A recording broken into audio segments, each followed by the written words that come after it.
Вечер опустился на отель почти незаметно. Тени беззвучно слились с мебелью, а лампы вспыхнули сами собой.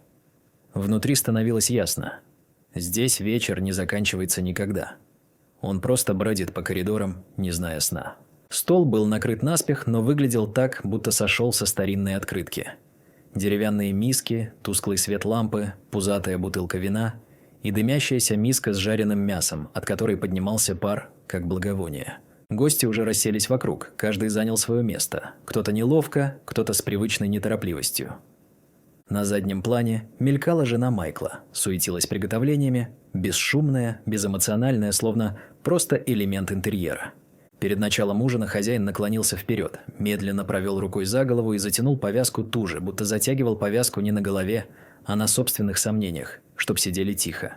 В центр стола он торжественно высыпал на деревянную дощечку горсть мелких, почерневших от времени костей. Ложки тихо стукнули о миски, кто-то откашлялся, но в тот же миг рядом начали стучать деревянными ложками уже осознанно, размеренно, почти ритуально. И вдруг над столом повис странный гул. Кто-то начал мычать, низко и протяжно. Постепенно к этому звуку стали присоединяться другие. Хозяйка, жена Майкла, даже Лили. Хозяин раскачивался взад-вперед, будто входил в транс. Генри нахмурился, наклонился к Лукасу. Что они вообще делают?» «Молятся, наверное», – пробормотал Лукас неуверенно. Генри поднял брови и спросил уже вслух прямо у хозяина. «Это молитва?» Мальчик, сын Майкла, поднял голову от своего рисунка. «Нет, сэр», – сказал он четко. «Это поминалка». «Прекрасно», – процедил Генри. «Только этого и не хватало. Мясо, картошка и угроза внезапной некромантии». Мальчик поднял глаза и посмотрел на него серьезно, почти спокойно. «Сэр? А вы как думаете?» Хозяин продолжал мычать, раскачиваясь все сильнее.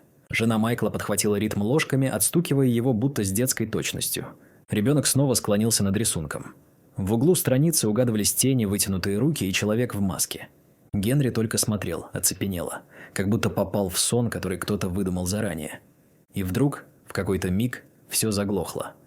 Будто ничего и не было. Ни костей, ни мычания, ни странного ритма ложек. За столом снова заговорили привычные голоса. Хозяйка тем временем разложила по тарелкам тушеное мясо и картошку, разлила вино. «Угощайтесь», – сказала она бодро. «Мясо свежее, картошка прям с огорода, вино ароматное, домашнее». Она на миг задержала взгляд на гостях и добавила с фирменной усмешкой. «Пока не докажете обратное». Мать Майкла вскинула брови. «Помните его первую невесту?» «Неваляшка». Все так ее и называли. Круглая, но дерзкая. Не знаю, что он в ней нашел. Хотя по сравнению с Лили, как пень рядом с креслом. «Мам, не начинай». Майкл тихо опустил взгляд, не вмешиваясь. «Не мамкой», – фыркнула она. «Такую девочку, как Лили. Упустил. Забраться твоего вышло. А зря. Хотя. И брат», – пробормотала она почти себе под нос и тут же перешла на другое. «Правда, он вечно куда-то встревал. Искатель приключений, как и ты. Только толку от вас обоих ноль. Лучше бы ты доучился на химика. Толку было бы больше.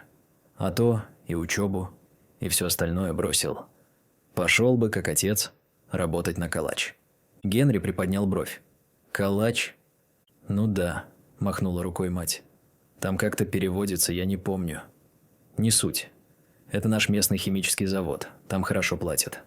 «А ты, Лилечка», – мягко сказала тетя Золя, неожиданно тепло, – «была моей любимой невестой. Помнишь, как вы с Майклом в детстве свадьбу играли? Он кольцо сделал из фольги, ты губы маминым карандашом рисовала. А шторы вместо вуали до сих пор вспоминаю, как смеялись. Любовь. Она ведь не в словах», – добавила она чуть тише, – «а в том, что останется, когда они замолкают». «Да, помню», – тихо сказала она. «Было весело». «Свадьба – дело не игрушка, счастье хрупко, жизнь – ловушка», – буркнула Мария. «Ой, ну хватит причитать, Мария», – отмахнулась Золя. «Опять загадками да ведовскими байками сыплешь». Майкл вертел в пальцах старую скрепку, так же, как делал всегда, когда собирался что-то сказать всерьез. Он молча выпил стакан вина, потом еще один. Прищурился. «А ведь мы так и не услышали историю», – сказал он негромко, почти спокойно. «Что же на самом деле случилось с моим братом?» За столом повисла тягучая вязкая тишина. Кто-то отодвинул миску, кто-то кашлянул в ладонь, неловко, будто хотел прервать паузу, но только утвердил ее. Лили спокойно подняла бокал. «Ну что ж, давайте попробую рассказать». И в тот же миг снова стукнули ложки, зашуршали тарелки, вино плеснулось в бокалы, будто никто и не хотел слышать сказанное. «Итак, с чего же начать?» «Окей», – произнесла Лили своим фирменным тоном. «Сейчас попробую собрать пазл из того, что помню и поняла. Мой муж Джеймс, он с Майклом были кладоискателями. Ну, вы все это знаете, не буду повторяться. Однажды Джеймс нашел артефакт, говорил, что он приносит удачу. Ну, по крайней мере, сначала так казалось. Потом все вышло, все из-под контроля. Но не в этом суть». «Удачу?» – фыркнула мать Майкла. «Видала я какую. На кого глянет, тому крест в огороде». Лили выслушала Золю, чуть кивнула и продолжила. «Как вы все знаете, в нашем городке когда-то были настоящие битвы. Не шутки. За бог знает за что. Сначала между нашими и шотландцами.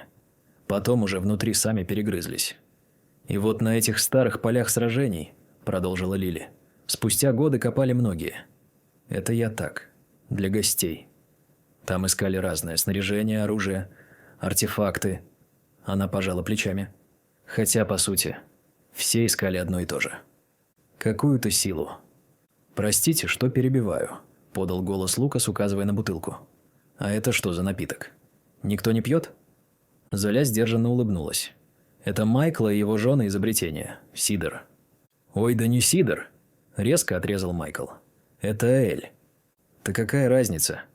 А почему никто не пробует?» Повисла тишина. «Хотите, профессор?» – с нарочитым торжеством спросила Золя. «От производителя, прямо из рук». «А давайте!» – оживился Лукас. «Не откажусь, раз уж такая честь за столом». Кто-то сбоку хихикнул, и по кругу пробежал шепот. Лукас не обратил внимания на перешептывание. Ему налили. Щелчок пробки, легкий яблочный аромат, и бокал оказался у профессора. Жена Майкла молча долила, Лукас вежливо кивнул. «Благодарствую». Он пригубил, смаканул секунду и решительно опрокинул бокал. Неожиданно приятно. С кислинкой, как спор. И все-таки, из чего это? «Яблоки», – спокойно ответил хозяин, не поднимая головы. «С нашего сада. У самого мыса». «Проклятых!» – уточнил Лукас.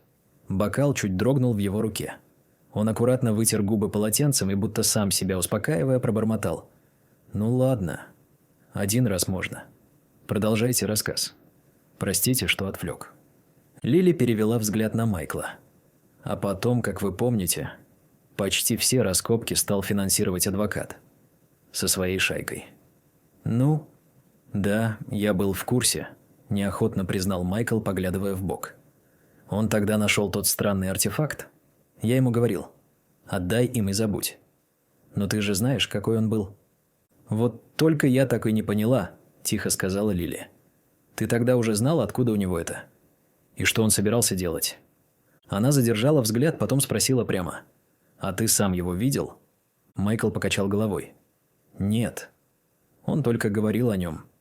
Но когда говорил, у него глаза были стеклянные. Аж страшно становилось». «Нет, конечно», – пожал плечами Майкл. «Он сказал, что подумает». «Ага, вот и подумал.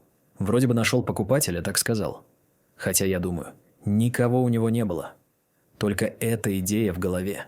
Лили кивнула, не отводя взгляда. «Я тоже думаю, что никого у него не было. Просто однажды, глубокой ночью, он вошел, будто из ниоткуда, и сказал: «Мы уезжаем. Мы станем богатыми. Собирайся». Она усмехнулась. Странно, будто вспоминая не свою жизнь. Мы собрали вещи наспех, словно апокалипсис уже стучался в дверь. Все как в вихре. Вспышка. Следующее, что помню, мы уже мчались куда-то. Он одолжил денег, потом еще казино. Пауза. Сначала выигрывал. Много. Он был в каком-то странном восторге. Радовался, как ребенок. Говорил, что знает, где найти чистого демона. «Что теперь все изменится», – продолжила Лили. «Он был как в трансе. Я его таким никогда не видела». И тут лампа над столом дрогнула. Свет моргнул. коротко, нервно. В комнате вдруг стало тесно, будто воздух сжался, не хватало вдоха. В этот момент в руках Майкла щелкнула скрепка. Сломалась. Хозяин непроизвольно треснул кружкой по столу и замер, словно внезапно осознал что-то вселенское. А заварыч на его груди зашипел, засвистел, будто началась воздушная тревога. И почему-то все сразу затихло. Даже мальчик перестал рисовать. Застыл с карандашом в руке. Лили растерянно обвела взглядом гостей. «Что?» – выдохнула она. «Я не понимаю, что я такого сказала». Золя шумно выдохнула, словно спуская напряжение. Классика. Артефакт, казино, деньги, демоны и в итоге кома. Ну, хоть живой остался. «А как еще могло закончиться?» – пробормотала она, откидываясь на спинку стула. «Ну, прям не рассказ, а кино». Она щелкнула пальцами, словно пыталась растопить застывшее пространство. «Ну-ну, что было дальше? Мне уже самой интересно стало». Майкл кашлянул, отставил бокал и глухо спросил. «А где артефакт? Он ведь говорил, что у него украли? Или сам потерял? По пьянке, я уж не знаю». Он помолчал, неловко усмехнулся. Да он же его никому никогда толком не показывал. Даже мне. В этот момент профессор уже опрокинул третий бокал эль-сидра и вдруг вскрикнул. Все обернулись. Показалось, будто он таракана в тарелке заметил. Несколько секунд Лукас сидел неподвижно, вцепившись взглядом в еду, словно ждал, что она сама объяснит происходящее, а потом неожиданно произнес. «Привет». Генри прищурился и с полуулыбкой спросил. «Ты с кем это?» «С картошкой», – невозмутимо ответил Лукас. Она поздоровалась. «Я что, невежа?» «Господи!» – пробормотала Мария. «Он серьезно?» «Кажется, пошли побочки от его лекарств от аллергии», – хмыкнул Генри. «Ну-ну, посмотрим, что сейчас будет». Профессор поднял вилку, словно предлагая тост. «Вы только посмотрите на нее». Она улыбается. И что-то говорит, будто бы с тайным умыслом. Он ткнул картошку вилкой. «Видите? Она еще и с характером вилку кусает». Повисла короткая пауза. Кто-то всхлипнул, сдерживая смех. Другой хрюкнул, не выдержав. И волна пошла по столу. Сперва тихое перешептывание, потом кашель, а дальше уже все захлебнулись хохотом. Кто-то закрыл лицо руками, кто-то беззвучно трясся, а Золя даже поставила бокал, чтобы не расплескать вино. Лукас моргнул, очнулся. «Ой, простите, я, кажется, только что с картошкой говорил». Пробормотал он уже почти шепотом. Очки медленно сползли на кончик носа. Он застыл с вилкой, будто боялся вкалывать. Словно в тарелке лежал не гарнир, а свежевыловленный карась, и он никак не мог решить. То ли препарировать, то ли отпустить обратно в озеро с извинениями. «Да ладно, профессор», – сказала Золя, улыбаясь. «Вы как раз нам тут настроение подняли своей картошкой. Не каждый день гарнир заводит разговор». «Да», – кивнул Генри, все еще утирая слезы. «Это, наверное, побочка. Срок действия лекарства истек, и побочка совсем с ума сошла. Пройдет?» Он протянул руку и дружески похлопал Лукаса по плечу. Лукас поставил вилку и покачал головой. «Я серьезно? Она ведь реально смотрела?» Майкл кашлянул и тихо сказал. «Лукас, это... Извини, если это от моего снадобья. Хотя я вроде ничего лишнего не добавлял». Он помолчал, взглянув в сторону, будто и сам сомневался в сказанном. Лукас поправил очки, глядя в бок, и глубоко задумался. «Отчего же тогда?» «Время покажет», — сказала Золя, будто бы ставила точку. «Так и есть», — поддакнула Мария. «Все живое, все слышит. Особенно еда. А у меня вот вопрос», — сказал Лукас, отодвигая тарелку. Он поправил очки и чуть смутился от собственного голоса. «Простите, но я хотел бы знать. Для науки». Он замялся, втянул воздух и все же выдохнул. «Почему отель называется 29,5 шаманов?» Опять будто кто-то нажал на паузу. Даже ложки остановились в воздухе. Несколько секунд никто не проронил ни слова. И тут хозяин медленно поднялся. Он перевел взгляд с Лукаса на остальных гостей. Будто взвешивал, кто уже понял, а кто еще нет. «Ужин окончен», – произнес он с расстановкой. Пауза. «А кто у нас тут любопытный и хочет знать, откуда название?» Он сделал нарочито долгую паузу. «Пусть заглянет ко мне вечером. За чашкой чая». Генри не выдержал. «Я хотел бы знать». вырвалось у него, прежде чем он успел подумать. Хозяин слегка повернул голову. Повязка все так же скрывала глаза, но ощущение было, будто он смотрит прямо в душу. «Ну, коль не боишься узнать все тайны», — сказал он тихо, почти шепча, — «тогда приходи». И в этот момент заварыч на его груди гордо зашипел, словно подтверждая приглашение. Тонкая струйка пара вырвалась наружу и медленно, извиваясь, поползла в воздухе, точно змея, указывающая путь. «Если, конечно», — добавил хозяин чуть тише, с тенью улыбки, — «вы к тому моменту еще будете помнить, что спрашивали». Он подмигнул и неспешно развернулся, шурша полами халата по полу. Вслед за ним поплыл легкий запах трав и едва уловимый намек на мяту. Хозяин не спеша двинулся к лестнице, его шаги гулко отдавались в коридоре. Один за другим гости начали подниматься, растворяясь в мягком полумраке коридоров. Лили задержалась у окна, вглядываясь на пустую улицу, где в глубине теней что-то будто двигалось. Слишком плавно для ветра, слишком живо для кустов. Генри, уже почти выйдя за порог, вдруг обернулся, как будто забыл зонт или мысль. Профессор Лукас покрутил в руке бокал, еще немного смущенный, и наклонился к тарелке. «Ты ведь тоже это почувствовала, да?» – прошептал он картошке. «Профессор, хватит разговаривать с ужином», – тихо бросила Лили. «Подойди ближе». «Генри, ты тоже». Она оглянулась, убедилась, что никто не слушает, и добавила полушепотом: «Встречаемся наверху, когда все лягут, на лестничном пролете, в полночь. Делаем то, зачем приехали. Поняли?» «Можно не в полночь?» – с осторожностью спросил Лукас. «Почему?» – удивился Генри. «Ну просто не хочу нагнетать. Звучит прям как в каком-то ужастике», – пожал плечами профессор. Генри усмехнулся. «Лукас, у тебя уже есть лунное имя. Хвост мудрости. Тебе нечего бояться, ты же человек науки. Как ты вообще в эту чушь можешь верить?» «Ну ладно», – Лукас поерзал. «Тогда в 005?» «Подходит», – кивнула Лили. «В 005. Не забудьте». Генри зевнул, потер глаза. «Ну, у нас еще есть пару часов. Я, пожалуй, лягу. Вздремну немного. Поставьте будильники. Я сама устала, будто 3 вахты отработала. Мы все вымотались. Час-другой сна. Самое то.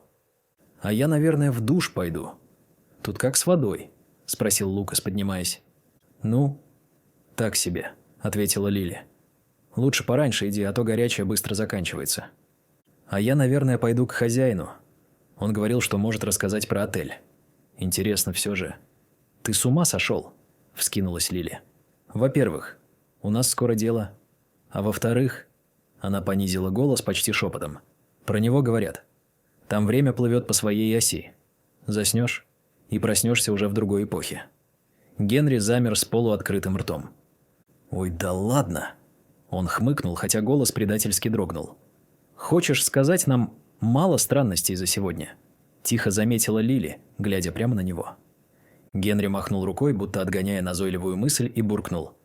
«Ладно, пожалуй, лучше книжку найду. Почитаю. Чтобы, не заснуть». Лили оглядела их обоих и напомнила еще раз строго. «Будильники поставьте. Все, встречаемся наверху. Не опаздывайте, ждать не буду». Она ушла последней. Двери одна за другой захлопнулись, будто сцена закрылась. Отель остался тихим, но не спящим. Они разошлись. Тьма за окном была такой густой, что казалась жидкой, не отражалась в стекле, а будто давила на него изнутри. Лукас первым бросился занимать ванную, пока еще оставалась надежда на горячую воду. В своей комнате он переоделся и тщательно собрал все необходимое, словно готовился не к обычному умыванию, а к высадке на необитаемый остров. Полотенце, мыло, щетка, ватные палочки, даже блокнот для заметок. И, прижав комплект к груди, профессор рванул в коридор. Генри задержался в холле буквально на секунды. В углу, словно из воздуха, проступили книжные полки. Потрепанные книги со стертыми названиями, с кожаными корешками и тяжелым слоем пыли. Он взял один наугад, дунул, из серого облачка проступило название, будто это имело значение, и, уже читая первую страницу, поднялся по лестнице. Шел следом за Лили. Увидев профессора, нагруженного полотенцами и мелочами, Генри не удержался. «Вы куда так подготовились? На Марс собрались?» Лукас поправил очки, смутился и буркнул: «Гигиена – дело науки». И, держа полотенце как знамя, Лукас торжественно влетел в ванную. Лили, войдя в свою комнату, даже не раздевалась. Швырнула ботинки в угол, выставила будильник на 00 и рухнула лицом в подушку, как солдат после марша. На самой кромке сна мелькнула мысль. Главное – не проспать. Главное – и все. Генри пнул дверь ногой, не отрываясь от книги. У себя в комнате нащупал телефон, выставил будильник и лег, даже не разуваясь. Развернул книгу, откашлялся и начал читать вслух. Негромко, но привычно, словно без этого слова не хотели бы жить дальше. Пар стелился, как рассветный туман, и ванная медленно растворялась в молочной дымке. Свет лампы бился, цепляясь за трещины воздуха, но пар неумолимо поглощал его. Профессор спешил. Принял душ так быстро, будто каждая секунда отсчитывала остатки горячей воды, готовый предательски исчезнуть и оставить его один на один с мыльной пеной. Через несколько минут он уже стоял у раковины, закутанный в плед, со всей педантичностью разложив на бортике свое снаряжение. С зубной щеткой во рту Лукас щурился в зеркало и пробормотал: «Господи, выгляжу как мысль без кофеина. Скучно, тускло и слегка пугающе. Опять вел себя как клоун за ужином. Как я умудряюсь каждый раз вляпываться? До сих пор стыдно. Эти галлюцинации с картошкой. Осел». Он сплюнул, наклонился к крану, прополоскал рот, поднял голову и замер. Зеркало отражало не его ванную.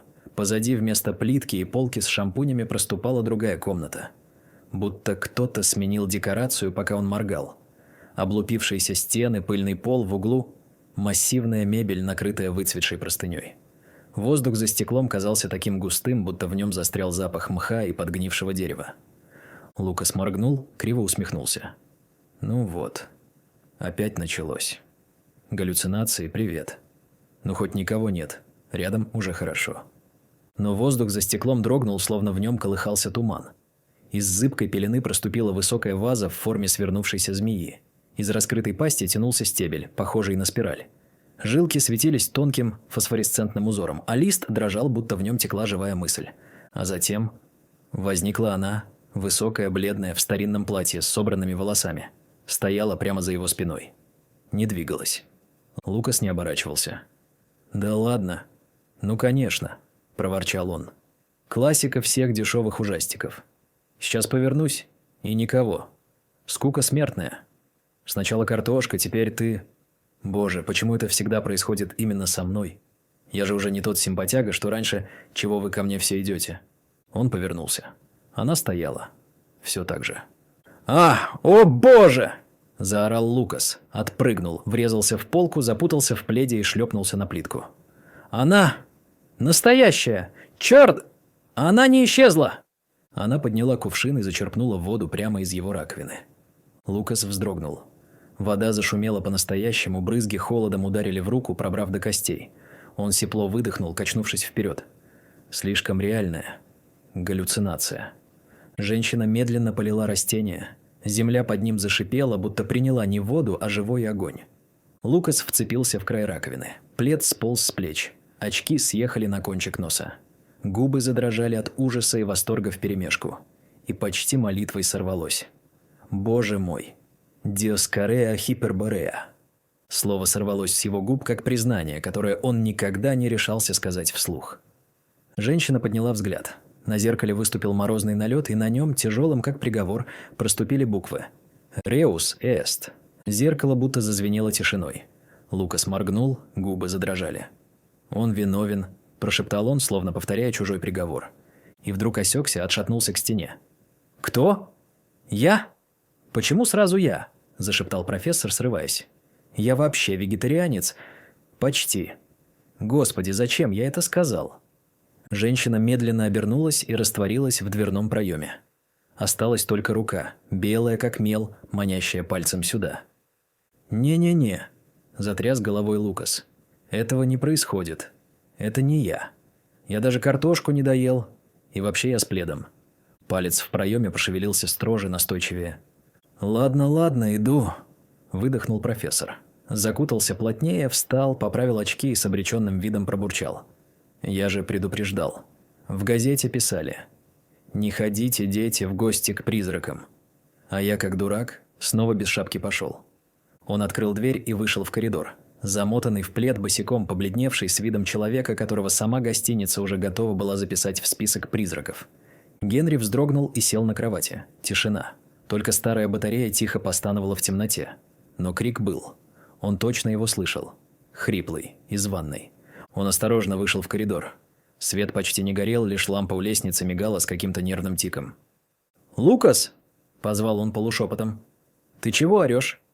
И тут они столкнулись. В дверном проеме. От Лукаса шел пар, будто он только что вынырнул из кипящего чана. Он тяжело дышал, прижимая к себе плед. Глаза красные, лицо белое, как простыня. «Ты чего? Как привидение тут бродишь?» – выдохнул Генри. «Я уж думал, у нас экскурсия в загробный мир началась». «Я видел ее», – прохрипел Лукас. «Кого?» – нахмурился Генри. «Ее?» «Да никого. А что?» Лукас резко сорвался, голос дрогнул. «Диоскорея хиперборея. Я видел ее своими глазами, она живая». Генри моргнул, нахмурился и, чуть отступив, пробормотал. «Черт, я уж думал, ты призрака увидел». «Да там и женщина была», – торопливо задыхался Лукас. Она написала прямо на стекле. Латиницей. «Реус эст». «Что за тарабарщина?» – Генри скрестил руки. «Он виновен», – выпалил профессор. «Или виновен в свой счет». «Это был приговор, Генри. Мне». И сказала. «Иди за мной». Генри прищурился и устало усмехнулся. «А унитаз с тобой не говорил, случайно?» «Там унитаза нет, чтобы с ним говорить», – буркнул Лукас, поправляя очки дрожащими руками. Он шагнул ближе, почти вцепился глазами в Генри. «Но растение ты ведь тоже видел. В вазе спиральный стебель, листья светятся. Ты должен был это заметить». Генри тяжело выдохнул. «Нет, Лукас. Я слышал только одно. Как ты орал, как сумасшедший». Лукас застыл. Грудь ходила ходуном, плед сползал с плеч. В глазах страх, восторг и детское упрямство. Он тяжело сглотнул, пробормотал, уже тише. «Значит, только я. Только я». Они помолчали. Генри зевнул, потер глаза и устало вздохнул. «Ну все, я пошел», – буркнул он. «Никаких ужастиков больше. Мне и своих тараканов хватает». Он махнул рукой, уходя вглубь коридора. «И не забудьте, мы встречаемся. Иди проспись». Лукас остался. Стоял, прислушиваясь, будто дом еще что-то хотел сказать. Потом тоже вздохнул и пробормотал себе под нос. «Ну, вроде ужастики на сегодня закончились. Будем надеяться, пойду хоть немного посплю». Он скрылся в глубине коридора, и на мгновение наступила полная тишина. Как будто сама гостиница прислушивалась. Остались ли кто-то еще? Лукас плелся по коридору, закутавшись в плед. На ходу бормотал сам с собой, то ли успокаивая себя, то ли споря. Ну, конечно, галлюцинации. Побочка 100%. Диоскорея там, надписи эти. Реус эст. Это все стресс, да. Надо просто лечь. Завтра все забудется. В комнате он переоделся в пижаму, напрягся при виде зеркала, прикрыл его полотенцем, на всякий случай. Потом застелил кровать так же педантично, как раскладывают листья в ботаническом гербарии. По правилам, по строкам. На тумбочке установил будильник, посмотрел на него дважды. 0:00. И, выключив свет, опустился на подушку с усталым вздохом. И в этот момент что-то в воздухе щелкнуло. Время перемешалось в какой-то дикий хаос. Будильники одновременно моргнули, погасли и вспыхнули вновь, в каждой комнате показывая разное время. На стенах стрелки сорвались с привычного хода и закружились в бешеном вихре. Будто невидимый дух крутил их ради собственной забавы, будто надсмехаясь. А потом все разом стихло. Через какое-то время затрещал первый будильник, как механический комар с манией величия. «Не сплю я», – пробормотал Генри хрипло. «Я книжку читаю». Книга действительно лежала у него на лице, обняв, как застрявший сон. Тот, что никуда не спешит и не хочет отпускать. Он сдвинул ее на грудь, моргнул и взглянул на часы. Стрелки застыли на отметке ровно 00. «Да ладно», – выдохнул он. «Уже?» Он рывком сел, натянул на себя первое, что попалось под руку, и вышел в коридор. Отель спал. Но не тихо. Казалось, стены храпели. Протяжно, будто старый трактор пробуксовывал где-то глубоко в кирпичах. Генри шагнул вперед. И тут же стукнулся о темноту, как о дверной косяк. Пробормотал. «Ну нельзя же так экономить на электричестве. Тут глаз выколоть можно. Может, деньгами помочь? Скажите. Я не против. Только включите тут хоть что-нибудь», – буркнул он, размахивая руками, будто отгонял нечистую. Через минуту его глаза привыкли. Появились очертания лестницы, провисших дверей, тени на полу. Генри шел осторожно, почти крадучись, хмурясь от сквозняков и скрипя, словно каждый звук хотел выдать его за привидение. Он споткнулся разок, чертыхнулся полушепотом. Порог? Выступ? И остановился на площадке, где по договору должны были собраться остальные. «Ну что ж», – вздохнул он, – «ждем остальных. Миссия невыполнима». Он прислонился к стене, вглядываясь в темноту, словно ждал, что вот-вот появится занавес. И начнется новая полуночная сцена. Прошло 15 минут. Никто не пришел. Генри вздохнул, перегнулся через перила, заглядывая вниз. «Ну, замечательно. Никого», – пробормотал он. «Один я, значит, остался бдить, пока вся эта шайка заговорщиков мирно дрыхнет и рискует пропустить все самое интересное». Он выпрямился, щелкнул пальцами. «Трск!» Звук рассек темноту и тишину одним махом. «Что теперь?» – продолжил он. «Будить их всех, как меня дед в 5 утра на рыбалку? Надеюсь, не будут брыкаться и кричать «мама». Дай еще 5 минут поспать». И тут, в конце коридора, что-то щелкнуло. Свет, слабый, теплый, вполз вдоль стены, вытягиваясь полосой прямо к его силуэту, словно приглашая. «А может, они уже ушли без меня?» – пробормотал он. «И я пропущу все самое интересное?» – послышался звук. Генри прищурился. В глубине коридора дрогнули тени. Он насторожился, похоже, шаги, четкие, ритмичные, с равными интервалами, как будто кто-то медленно приближался, не торопясь, но с уверенностью того, кто уже знает, куда идет. Шаги отдавались в стенах, и казалось, что сам отель подстраивает под них дыхание. Он замер. Невольно пригнулся, словно перед схваткой. Плечи напряглись, дыхание затаилось. Глаза сузились, как у хищной птицы перед броском. И тут из темноты вышло нечто. Облезлый кот, будто слепленный из самой тени, прыгнул на перила и уставился прямо на него. Глаза сверкнули ядовито-зеленым, добавив к коридору еще один штрих жути. «Вот животное!» – выдохнул Генри. Чуть до смерти не напугало. И вдруг донеслась мелодия, будто из параллельного мира. Она звучала зыбко, ускользающая, словно русалки распевали колыбельную в пустой морской раковине. «Может, я наоборот последний?» – пробормотал он. «А они уже там». Он вздохнул, пожал плечами. И пошел, осторожно ступая на свет, что тянулся вдоль коридора, как тонкая живая нить. Ровно в полночь у Лукаса зазвонил будильник. Из-под подушки бодро, но чуть надтреснуто заиграл марш шведской армии. Неожиданно громко, будто кто-то включил военную тревогу на весь отель. Он сел, моргнул и пробормотал, щурясь в темноту. «Ага, вот и полночь. Этот марш когда-то поставили друзья-шутники. Так ты точно не забудешь нас, профессор». И он так и не стал его менять. То ли в знак протеста, то ли потому, что марш и вправду напоминал, когда-то у него были хорошие друзья, сослуживцы, а может, просто лень было разбираться в настройках, или уже начал нравиться. Без всяких причин. Не выключая мелодии, он потянулся к тумбочке за очками. Нащупал только деревянную поверхность. Пусто. Он пошарил рукой шире. Левее, правее, даже вниз проверил, не сдвинул ли их во сне. Затем все-таки приподнялся и глянул вниз, потом на саму тумбочку. Очков не было. Он огляделся и вдруг увидел, они стояли на дальней тумбочке. И по-другому. Аккуратно. Почти демонстративно. Как будто кто-то поставил их туда назло логике, еще и линзами к нему, как бы глядя. «Странно», – пробормотал он, почесав лоб. «Я их так никогда не ставлю». Он встал, пересек комнату и, слегка поеживаясь от сквозняка, забрал очки. Хмыкнул, надел их и, шагнув к двери, напевал вполголоса. «Там-тара-там, там-тара-там. Вперед, профессор! Шаг в темноту!» Он снял теплые носки, аккуратно всунул ноги в меховые тапочки и поерзал, проверяя, как греют. Затем, как ярый походник, быстро и четко оделся. Все было приготовлено заранее. Куртка с капюшоном, налобный фонарик, аптечка, термос, блокнот и ручка. Даже платок сунул в нагрудный карман с изяществом, будто собирался не в экспедицию, а на бал. И тут знакомый укол в носу, щекотка, как от кошачьей шерсти. «Только не это опять», – поморщился Лукас. Он быстро пошарил в карманах брюк. Пальцы нащупали знакомую пластиковую баночку.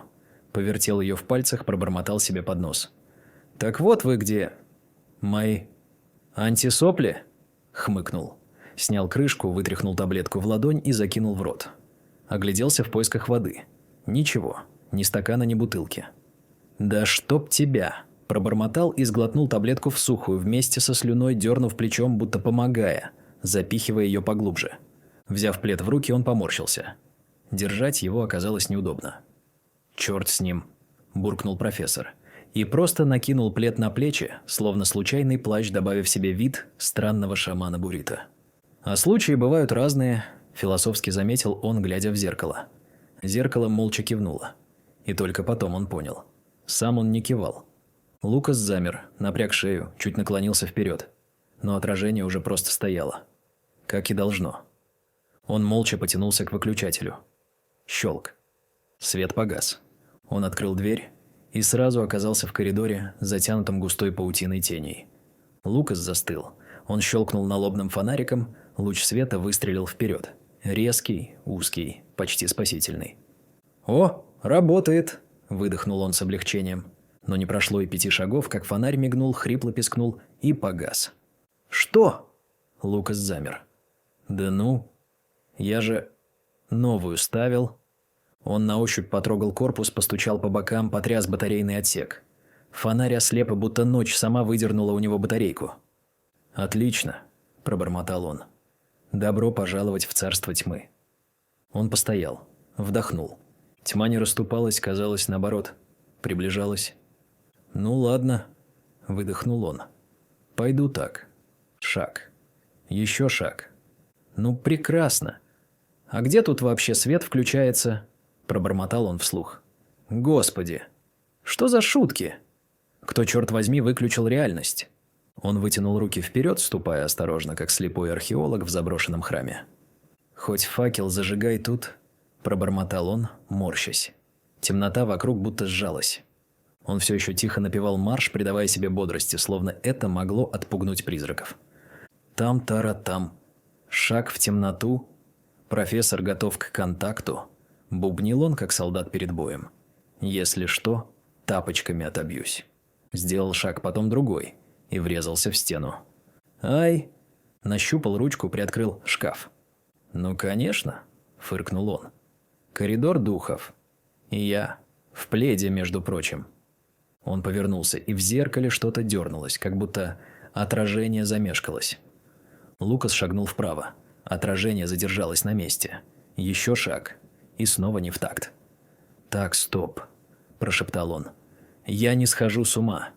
Я не схожу с ума. Я исследователь когнитивной флоры. У меня диплом». Зеркало дрожало. Едва заметно, будто сомневалось вместе с ним. Он резко отвернулся, пригнулся и зашагал быстрее, все еще насвистывая марш. Но уже тише, настороженнее. Вдруг остановился. Сделал шаг назад, медленно обернулся и посмотрел вдаль. К месту встречи. Там никого. Время еще есть. «Ага», – протянул он. «Ну хорошо. Хочешь поиграть?» Он отступил еще на шаг, а потом резкий разбег и прыжок. Как ребенок, проверяющий, не выскочит ли клоун из шкатулки. Пусто. «Ну, конечно», – усмехнулся он. «Как в этих дурацких фильмах ужасов. Сначала весело, а потом... бац!» Он начал размахивать руками, изображать ласточку, кружиться. Смеялся, даже подпрыгнул, хлопнув себя по бедрам. «Ну, судя по всему, я уже призрак? Без регистрации, без ордена?» Он подпрыгнул еще раз. Зеркало не отражало. Секунда, тишина. Потом... мгновение, и вместо коридора он уже стоял у кафедры. В лицо бил свет, а перед ним тянулся зал. Темный, полный сотен глаз и лиц. Сначала гулкий шепот, потом смех. Он обернулся. За спиной виднелась доска, исписанная его рукой. На ней ботанический силуэт. Странное, будто гиперборейское растение с клубнем и тонкими корнями. Почерк был его. Рука дрожала. Кто-то громко расхохотался в зале. Очередной сказочник. Бред сивого профессора. Лукас застыл. Он слишком хорошо знал этот миг. Тот самый доклад. Его позор. Он моргнул. И зеркало будто моргнуло вместе с ним. Перед ним снова оказалось обычное отражение. Бледное, нервное, но его собственное. Судорожно он залез во внутренний карман, нащупал кожаную тетрадь и вытащил ее. Между страниц торчала закладка. Он выдернул ее, вместе с тонким, потемневшим от времени пергаментом. Развернул аккуратно, почти благоговейно. Глаза различали лишь тени и контуры, но пальцы сразу ощутили знакомую шероховатость. «Здесь», — выдохнул он. «Фух, хоть что-то при мне. Хоть что-то еще мое». Он выдохнул, прижал тетрадь крепче. «Но ничего. Я еще вернусь. Вернусь к этим невежам. И принесу это растение. Как обычный букет цветов. Поставлю перед вами в вазу. И этот день станет новым открытием для науки». Пауза. И пусть попробует посмеяться. Он снова оказался в коридоре. Один. Среди застывшего мрака. А марш доигрывал последние ноты. Он уже собирался пробормотать мелодию для храбрости. Но вдруг замер. Впереди в самом конце коридора стояло нечто. Лукас втянул воздух, прищурился. Силуэт. Что-то темное, неподвижное, словно вырезанное трафаретом из воздуха. «Что за...» – прошептал он. Темный облик казался женским, статным, но не массивным, будто колыхался на ветру. «Но откуда тут ветер? Сквозняк, что ли?» – пробормотал Лукас почти вслух и сам удивился собственному голосу. Он прищурился, сдвинул брови. Никакого сквозняка, коридор стоял мертво, а тень все же двигалась. Чуть-чуть, еле заметно. Он напрягся, шагнул ближе. Свет фонаря у входной двери, слабый, теплый, просвечивал сквозь очертания, как через туман. Может, отблеск? Иллюзия? Он сделал еще шаг. Облик не двигался, не шелохнулся, не обернулся. Когда он подошел почти вплотную, всего в нескольких шагах, тень резко повернулась. И тогда Лукас увидел ее глаза. Они мелькнули, странные, будто отражали чужой свет, как два огня, в которых пряталась тьма. Прическа, как у светских дам с масляных портретов. Одежда тяжелая, темная, словно сшитая из вековых штор или офицерского мундира. Лукас выдохнул, почти вслух. Неуверенно, то ли от испуга, то ли от абсурдности момента. «Ага, ну вот. Настоящая графиня», – пробормотал он, будто сам придумал ей кличку. Он замялся, почесал висок, будто пытался вспомнить уроки истории. «Как там к их сиятельствам обращались? Ваше высокородие, ваше благородство». Он ляпнул первое, что пришло в голову, и тут же поморщился. «Господи, бред. Короче, ваше все». Он моргнул, понизил голос. Вы случайно не видели моих друзей?» С интонацией туриста, который потерялся на вокзале в чужой эпохе. Ответа не было. Она развернулась. Медленно, без звука, словно все происходило в воде. Лукасу вдруг пришло в голову. А может, она их уже проглотила? Ну, не буквально. Растворила, забрала с собой туда. Он даже не успел додумать. Облик поплыл вниз по лестнице, ровно, тихо, словно спускалось облако. Лукас остался стоять. И не мог оторвать взгляда, будто его собственные глаза предали и решили смотреть за него. Он махнул рукой и пошел вглубь коридора. Лукас остался. Стоял, прислушиваясь. «Иди за мной». Эти слова все еще звучали в голове. Мягко, но неотступно, как зов из снов. Он подошел к перилам, заглянул вниз. Внизу опять зеркало, и в нем она. Стояла, не шевелясь. Потом подняла руку и поманила пальцем. Но теперь не только она. За ее спиной в глубине отражения Лукас увидел Лили. Она лежала в саркофаге, без движения, лицо бледное, как фарфор, глаза закрыты. На ней ритуальное одеяние, ткань, исписанная символами, венок из засохших цветов и ожерелье, которое он безошибочно узнал. Такое же было на фото в той самой газетенке, где писали про серийного убийцу. Изо рта торчал скомканный клочок бумаги, точно так же, как у жертв в вырезках. Лукас застыл. Воздуха не хватало. Он попытался вдохнуть. Не смог. Грудь сдавила, как в кошмаре. Хотел закричать, но не стал. «Ну да», – Привлекла мое внимание, не спорю, пробормотал он, будто разговаривая сам с собой. Ты, наверное, хочешь мне что-то показать? Или сказать, да? Хорошо, иду. Я же не брошу Лили. С этой бумажкой во рту. Он мотнул головой, добавил уже тише, сбивчиво. Ну а рассказывать точно никому не буду. В этот раз сам разберусь. А то еще... Опять скажут, что с ума сошел. Мелькнуло в голове. Он тяжело сглотнул и начал медленно спускаться по лестнице. Не из любопытства, из ужаса. 00. Заиграла мелодия на телефоне. Старая песня какой-то известной певицы. Та самая, что когда-то звучала на Лили свадьбе. Она поставила ее на будильник в тот день и больше не меняла. Телефон пел, а она лежала на кровати точно так же, как рухнула пару часов назад. Лицом в подушку. Одной ногой свесившись, не раздеваясь. Не открывая глаз, она нащупала телефон и нажала «Стоп». Пробурчала в подушку. «У меня есть второй будильник. Когда он заиграет, тогда и встану». Секунды текли. Потом минуты. Потом 30. Лили резко вскочила, будто бы ее щелкнуло током. Волосы торчали во все стороны, глаза прищурены. «Черт! Второй! Это ж только на рабочие дни!» Она хлопнула себя по лбу. «Молодец, Лили. Просто аплодисменты». На часах было 00:30. «Сама же говорила, не опаздывайте», – пробормотала она. «Ну супер! Гениально!» На бегу начала подтягивать джинсы, пинала ногой валяющийся ботинок, потом второй, споткнулась, выматерилась. Она распахнула дверь, вбежала в коридор и шагнула вперед, прямиком в черноту. Хлопнула дверью за спиной, сделала пару уверенных шагов и тут же с глухим «бах» врезалась во что-то металлическое. «Ай! Черт!» – зашипела она, хватаясь за ногу. «Что за...» По звуку – ведро. Самое обычное жестяное, мерзко звенящее ведро. «Мракобесие», – пробормотала Лили, пнув его в сторону. «Ну окей. Теперь еще и ведра на меня нападают». Окинув взглядом тусклый свет, она рванула дальше вслепую, будто догоняла собственную тень. Через минуту Лили уже стояла у лестницы.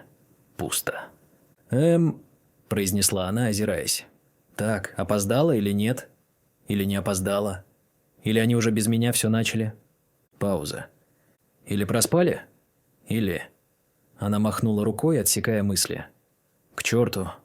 Обернулась, вздохнула. Дыхание чуть выровнялось. Паника прошла, осталась только досада. И тут вспомнила. Фонарик. Маленький, старый. Из заднего кармана джинсов. «Вот дурья голова», – пробормотала Лили, выудила из кармана фонарик и щелкнула. Луч вырвался наружу, дрогнул, колеблясь, будто сам боялся темноты. «Ну, хоть что-то», – выдохнула она и пошла искать. Постучала в дверь Лукаса. Тишина. «Генри?» Тоже пусто. «Отлично», – фыркнула она. «Все как всегда. Хочешь, чтоб курица снесла? Не жди петуха». Она вдохнула, пригладила волосы и твердо по-своему произнесла. «Ну и к черту план. Сама все сделаю». И шагнула в темный коридор. На секунду Лили остановилась. «Так, у меня есть символ. Я его помню. Я помню его четко. Он должен быть тут». Перед глазами всплыл образ. Рука мужа. Его татуировка. Символ. У каждого шамана был свой знак. Живая метка. Символ растения. Но этот чужой. «Так думай, Лили. Думай!» Она моргнула. Фонарик дрогнул и будто подсветил не коридор, а мысль. «Так, отель называется 29,5 шаманов», – пробормотала она. «Комнат 29. Окей, проверим». Она посветила на ближайшую дверь. Та, что напротив комнаты Лукаса. На дереве герб. Печать. Символ. Но не тот. «Ага, понятно», – буркнула она. «Не тот. Едем дальше». Она побежала по коридору, вглядываясь в каждую дверь, шаря фонариком, спотыкаясь, чертыхаясь. Проверяла одну за другой, как детектив, с головной болью и дедлайном. «Нет. Не тот. Опять не тот». Выдох. «Да чтоб тебя. Куда ж ты делся? Я что, правда его пропустила?» Остановилась, отдышалась. «Ну окей». Выдохнула с раздражением. «Почему вообще 29,5? Где это 30-я? Или половинка? 30-я комната, может? Или бог с ним, может, полкомнаты? Она возмущенно фыркнула. Господи, как это глупо звучит. Пол шамана. Но тут сама себе же ответила. Вслух, хрипло, будто проверяя догадку. «Лили!» – пробормотала она, чуть прищурившись. «Думай. Не комната. Пол комнаты. Что-то, что есть, но как бы не считается». Она замерла. На лице появилась узнаваемая, упрямая усмешка. «Ну точно!» – выдохнула она. «Кладовка. Мы же там в детстве играли. Под лестницей. Наш шаманский шатер». Она усмехнулась и покачала головой. «Боже мой, как все просто. Ну ты муженек. Заставил меня носиться по этажам. Не мог сразу сказать, да?» Она вздохнула, улыбнулась краем губ. «Ну ладно. Прощаю тебя. Ты ж в коме». Повернулась и направилась туда. Уже уверенно, почти спокойно. Как будто все, наконец, встало на свои места. Вот и все. «Половинка», — сказала она тихо, как точку в предложении. В памяти всплыл Джеймс с хитрой улыбкой. Последний был учеником. Его никто не считал. Он-ка, но как половина луны.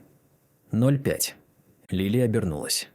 Под лестницей их детский шаманский шатер. Она подошла ближе. Луч фонаря высветил облезлую дверь с нацарапанным знаком. «Да это он», – прошептала она и даже хрипло усмехнулась. «Эврика». Она толкнула дверь. Пахнуло пылью, сухими травами и воском. Луч фонаря скользнул по полкам, бубны, венки, безликая кукла и закопченное зеркальце. Лили уже шагнула внутрь, как вдруг снизу донесся голос Лукаса. Он стоял этажом ниже, у зеркала в холле, обернутый в плед, разговаривал с отражением и жестикулировал так, словно оправдывался перед самим собой. «Ух ты! Диалог с зеркалом», – пробормотала Лили. «Ну, при его странностях это норма». Она покачала головой, чуть устала. «Ладно, пусть развлекается, не буду мешать». С этими словами Лили шагнула в кладовку. Внутри ее встретила узкая комната. На полу круг, выведенный мелом. У стены темное зеркало. На постаменте свиток. Она развернула его. Четкий резкий почерк. «Надень ритуальное одеяние, сядь в круг. Зажги свечи 4 стихий. Смешай 3 компонента. Говори без умолку. Услышьте меня, духи леса, примите меня к себе, встаю. Закрой глаза, пей. Ударь чашей о пол, не бойся, жди». Лили фыркнула, подняв брови. «Окей. Но стопудово с этим ритуалом что-то не так». Она хмыкнула и добавила, словно обращаясь к нему. «Милый, ты ведь всегда тянулся быть главным шаманом. Комплекс у тебя такой, а у меня все нормально. Мне и без игр хватает. Может, хоть раз попроще, а?» Она взяла ткань, повертела ее в руках, оценивающе, будто на базаре, где товар всегда с подвохом. Ткань оказалась плотной и тяжелой.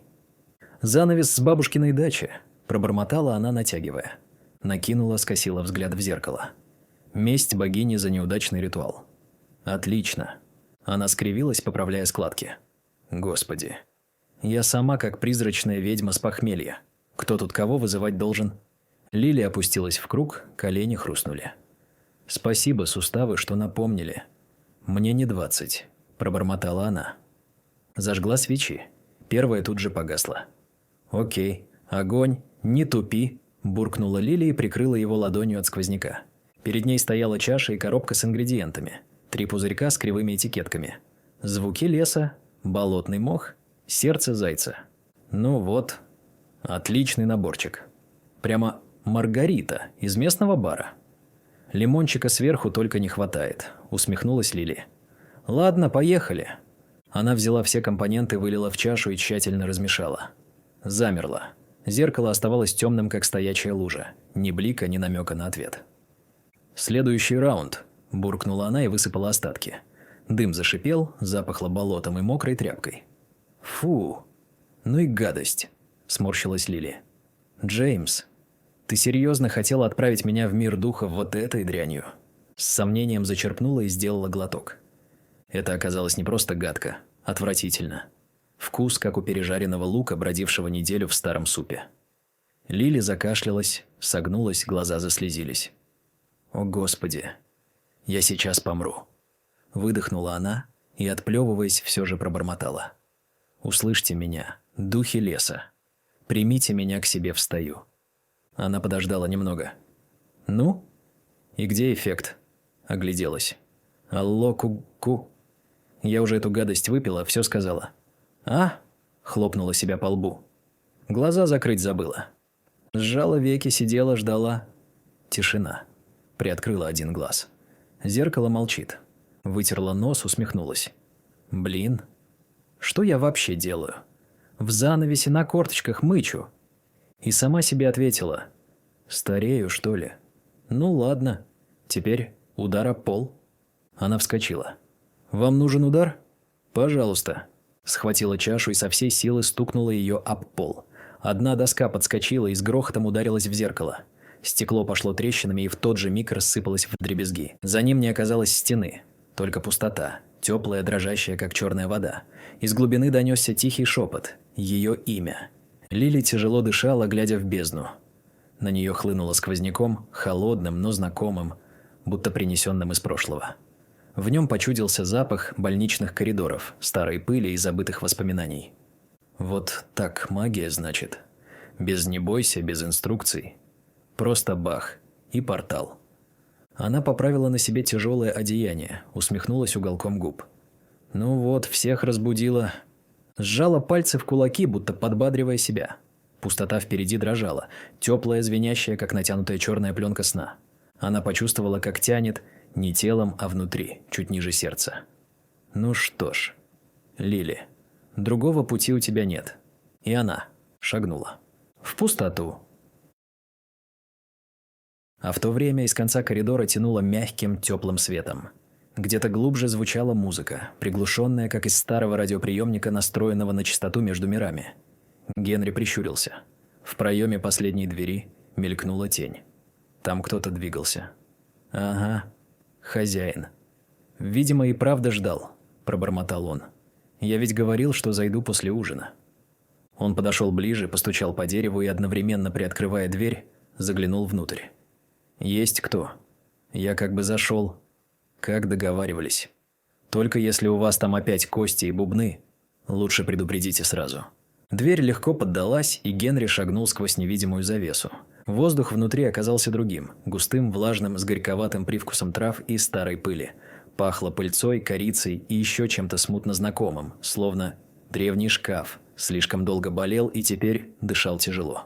Все вокруг выглядело приглушенным, обволакивающим, будто он вошел не в комнату, а в шаманскую юрту, где время переставало тикать.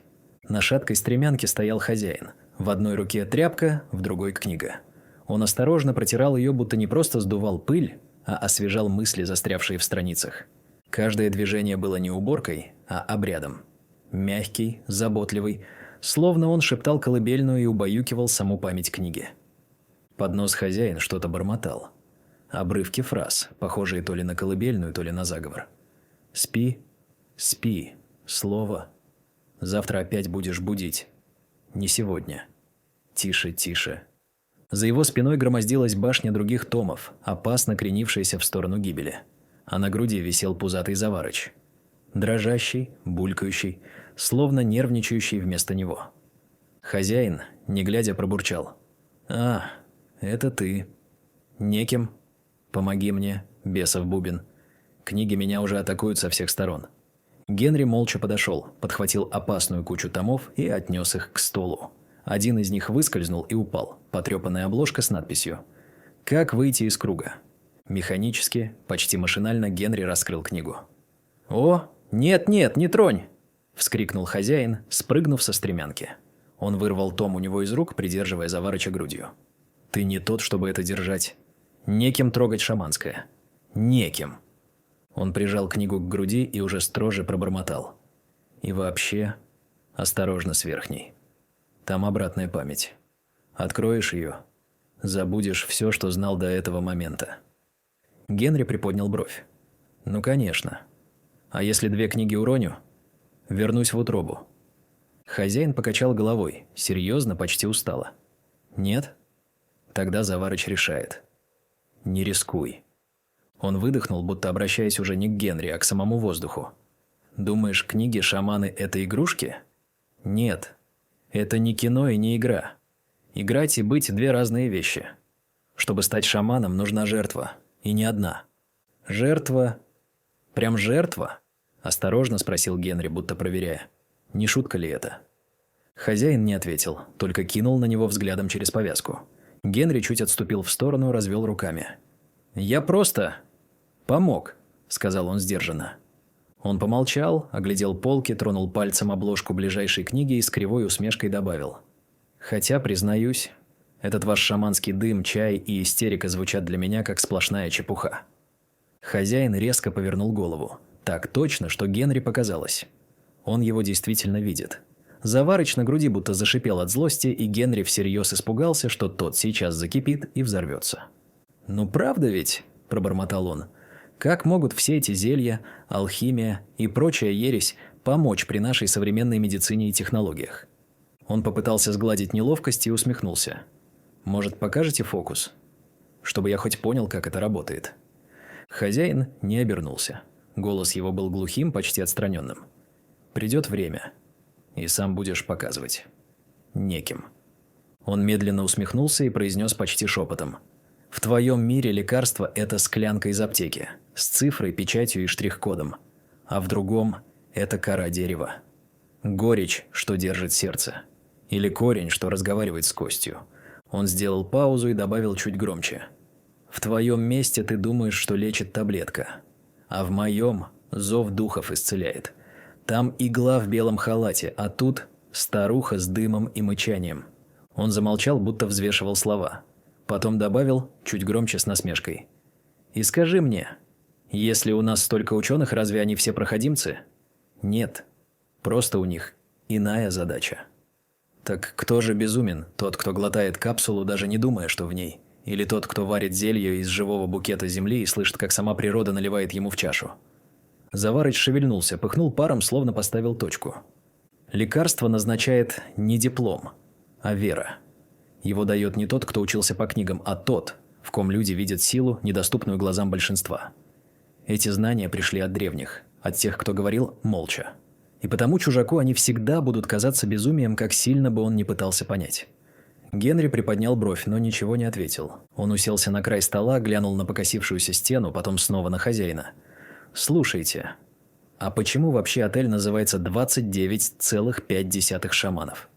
Почему не 30? Или хотя бы 29? Что это за странное название?» Хозяин застыл. Казалось, он прислушивается не к Генри, а к воздуху. Потом медленно, не торопясь, поднял руку и ткнул пальцем в потолок. «Почему 29,5?» – повторил он тихо. «Потому что Луна никогда не бывает целой. Она всегда либо убывает, либо крадется обратно». Он нащупал пальцами край книжной стопки. Пальцы двигались осторожно, слепо, но уверенно, словно сами помнили дорогу. Нашел нужную обложку, вытянул из кучи тяжелый том в грубой кожаной обвязке и коротким движением отряхнул его от пыли. «О, когда-то их было 30», – произнес он почти с пафосом, с оттенком гордости. Но это было давно. Годы стерли все о нем, словно его никогда и не существовало. На обложке темными буквами проступала «Легенда о 30-м». Хозяин провел по буквам пальцами, будто проверяя, на месте ли они еще не исчезли ли. Он встал прямо перед Генри, прижимая книгу к себе, как что-то личное, как память, которую никому нельзя отдавать. «Вот тут история была закрыта», – сказал он негромко, и голос его стал ровным, почти колыбельным. «Но именно здесь, снова, она начинается. Прямо сейчас». Он протянул книгу Генри. Генри кивнул, чуть склонив голову, и спросил серьезно. «Можно мне в руки взять?» Заварыч на груди хозяина коротко сделал пшик, выпустив струйку пара. Этого хватило. Генри все понял без слов. Он осторожно принял том и раскрыл. Страницы оказались плотными, шершавыми, будто впитали в себя пыль времен. Внутри были аккуратные записи. Каждая страница одному мастеру-шаману. Аарон – шаман пепла. Он умел засыпать города так, чтобы в них больше не просыпались крики. Мейра – шаманка зеркал. Она видела не то, что есть, а то, что должно было быть. И так далее. Короткие, ритуальные истории. Лаконичные, как надписи, выцарапанные на стене древней пещеры. Генри перевернул последнюю страницу. 30-й. Пусто. Ни имени, ни символа. только тонкая пыль на бумаге, будто слова когда-то были, но исчезли. «И что это значит?» – пробормотал он. Хозяин пожал плечами, и голос его прозвучал ровно, почти без интонации. «Значит, судьба еще не решила. Или ждет, пока кто-то решит за нее».